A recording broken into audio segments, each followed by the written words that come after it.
ముఖ్యమంత్రి రేవంత్ రెడ్డి హయాంలో కోటి మంది మహిళలను కోటీశ్వరులను చేయాలనే లక్ష్యంతో ముందుకు వెళ్తున్నామన్నారు మంత్రి కోమటిరెడ్డి వెంకటరెడ్డి.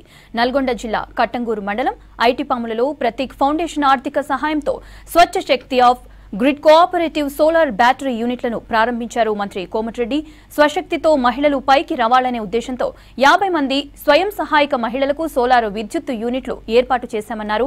జూన్ 2న రాజీవ్ యువ వికాసం పథకం కింద నిరుద్యోగ యువతకు ఒక్కొక్కరికి 4 లక్షల చొప్పున స్వయం ఉపాధి ఆర్థిక సహాయం అందిస్తామన్నారు మంత్రి.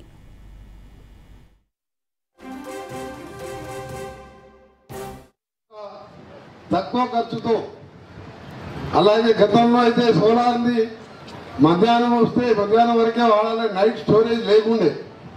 ఇప్పుడు జపాన్లో నైట్ స్టోరేజ్ కూడా బ్యాటరీస్ కూడా కనుక్కున్నాం.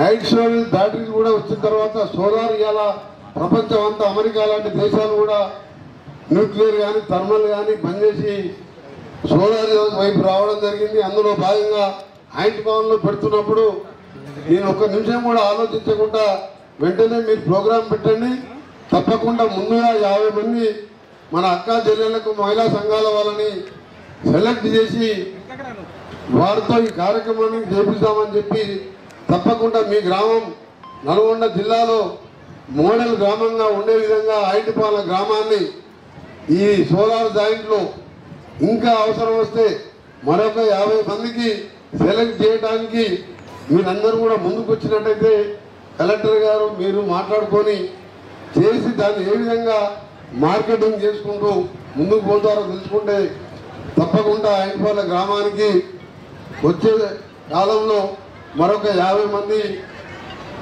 మహిళలకు దీన్ని ఇస్తానని మీ అందరికి కూడా మాట ఇస్తూ దీన్ని ఎప్పుడు కూడా ఒకటే చెప్తున్నాం, మీరు మహిళలంటే వంటింటికే పరిమితం కారాదు. మన పక్కకే ఒక మహిళా సోదరిమణి ఉన్నది. ఇలా కలెక్టర్ మన జిల్లా కలెక్టర్ మినిస్టర్ అయినా ముఖ్యమంత్రి అయినా కలెక్టర్ గారే ఇంపార్టెంట్ జిల్లాకు.